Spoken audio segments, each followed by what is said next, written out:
So, hello everyone. So, we are with the poem The Voice of the Rain by Walt Whitman.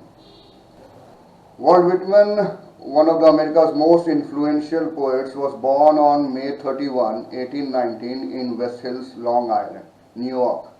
He was the second of 9 children and was immediately nicknamed Walt to distinguish himself from his father. At 11, Walt Whitman was taken out of school by his father to help out with household income. He started to work as an office boy for a Brooklyn-based attorney team and eventually found employment in the printing business. In 1836, at the age of 17, he began his career as a teacher in the one-room schoolhouses of Long Island. He continued to teach till 1841, when he turned to journalism as a full-time career. He is considered to be one of the greatest poets of America. The Voice of Rain is an imaginary dialogue between the poet and the rain, because there's an imaginary because the poet is talking to the rain. The poet casually asks the rain who it is.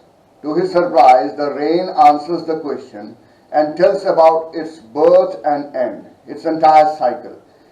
The poet understands the tale of rain and translates it for the readers. The poem also draws a parallel between song, that is poetry or poem, and rain. Now coming to the poem begins with a question. And who art thou? Said I to the soft falling shower. Who art thou? Who are you? Thou. Thou is an archaic word, which is now generally used for reference to God and all that. But thou in Old English it is considered to be you. Who are you? Who are you? Said I to the soft falling shower. Which, strange to tell, gave me an answer as here translated. Who art you? Who are you? Said I. Now here I is referring to the poet, because he is addressing the shower, that is the rain. So we can even say that here it is poet is taking rain as someone alive, though we all know rain is an inanimate object. So he says, I said to the soft falling shower. And he had not expected any answer from it, and that's why he says that, which strange to tell, give me an answer. The rain replied back, which the poet had not expected at all. And whatever the rain has replied, poet listens to it and has translated here for everyone. Now what does the poem say? What does the rain say? I am the poem of earth, said the voice of the rain. I am poem. Poem or poetry is considered to be the refined thought. Similarly, the earth is rain is trying to say that it is refined, it is a poem, it is a song of earth. Eternal I rise, impalpable out of the land and the bottomless sea. Eternal, forever, continuous. It is going on. It says that it is rising, impalpable. Now what is impalpable? Impalpable is something which cannot be felt. Now if you close your eyes and if you touch a table or something, you can just find out its shape and say that okay, it is hard, it is soft or something like that. It can be felt. So the things which can be felt are palpable, but the things which are not felt, which are around us, but for example, air is around us. We cannot touch it. We cannot touch it. We cannot get its shape. So it says that I rise impalpable out of the land and bottomless sea. So what is its origin? Its origin is from the various water sources on the land and the sea. Upward to heaven, winds vaguely formed, altogether change and yet the same. Upward to heaven, going to sky. Whence means where. Vaguely formed, no distinct shape. Altogether change and yet the same. Completely change from water to water vapor to cloud. Completely change, but the essential thing, that is water, that is still there. Completely change, altogether change and yet the same. The rain tries to say that this is how its journey begins, from the water sources, from the sea, and then it rises in the form of a vapor towards the sky where it is vaguely formed, no distinct shape. The clouds don't have any distinct shape. And then it is now completely a different form, but yet it is the same. It is essentially the. And then after that, it talks about another process. I descend to lave the dross, atomies, dust layers of the globe. I descend to lave. I come down.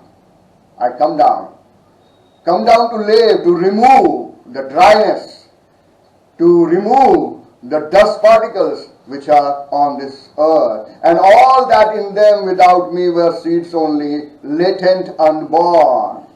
What it does when it comes down, it nourishes life. It says that the seeds which were hidden in the soil, they would have remained hidden, they would have been lifeless. It is the rain which is providing them life, which is giving them a new beginning, which is providing them the essential thing which helps them in germinating. Without it, they would remain just latent, inactive, unborn. And forever, by day and night, I give back life to my own origin. Apart from doing all this thing, removing the dryness, removing the dust particles, giving life to the hidden seeds, it says that it is doing something more. Giving back life to its own origin. Now what is the origin of rain? Origin of rain is the various water bodies from where it rises, from where the journey begins. I give back life to my own origin and make pure and beautify it. And what is it doing? Not only giving back, giving back the life, not only replenishing its sources from it, where it started, from its origin, but apart from replenishing it, it is making them pure, making them more beautiful. So till here, it was the voice of rain.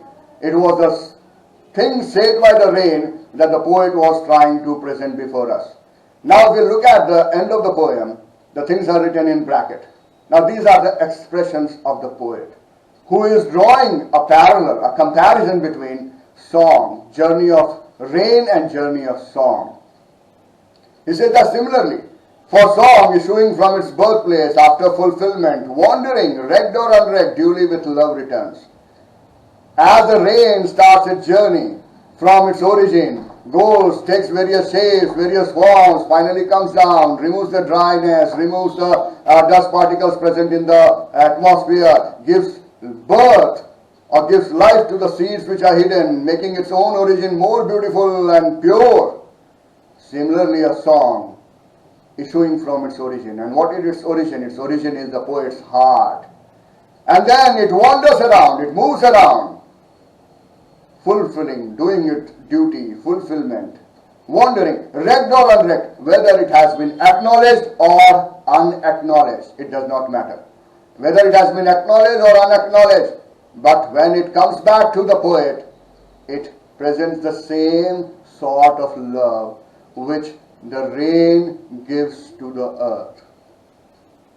When the poet, when the creator hears his own poem, his own song, he gets that feeling of joy. That is what the rain, that is what the song is doing. And its journey is similar to that of the rain. Now, all of you may have read about the, the rain cycle, evaporation, then condensation, and then all that, the whole cycle. You may have studied in 7th, 8th or 9th, 10th, the entire water cycle. That entire water cycle of the rain has been presented by the poet in a form of poetry, and along with it, poet has tried to draw a parallel between the journey of the rain as well as journey of the song. Now there is a comparison drawn between rain and song, that is poetry. Although this poem through extended metaphor, now how can we say that it is extended metaphor? Because the rain says, I am the poem of the earth. It is personification, but at the same time it is comparing itself with the poem. So that is the extended metaphor. Makes explicit that the rain is the poem of earth. We can consider the rain to be a symbol for actual poetry itself. Each time the rain describes itself, it is also describing poetry. For example, when the rain says that it descends to lave the draughts, dryness, atomies, dust particles, dust layers of the globe. It is referring to the cleansing and nourishing power of poetry upon humankind. Without itself, and therefore without poetry, the rain says, people on earth are but seeds only and cannot grow. This poem, as rain, helps in growing the seeds which are hidden. Similarly, this poetry brings out the hidden emotions which helps in the growth of the humanity. The ending of the poem also makes the symbol explicit by referencing song, which is just another kind of poetry. After song leaves its birthplace, it returns to its songwriter with love, just as rain returns with love to hydrate and revitalize the earth. The song leaves its birthplace. What is its birthplace? Its birthplace is the heart of the poet, heart of the creator who has created it. It returns to its songwriter with love. It returns to the writer with love, with maybe in the modified form, maybe in a various other form. But when it returns, it gives love, it gives that pleasure, it gives that enjoyment to that creator, just in the same manner as the rain returns back to its origin, not only to hydrate it and revitalize it, but to make it more beautiful and more pure. That is the poem.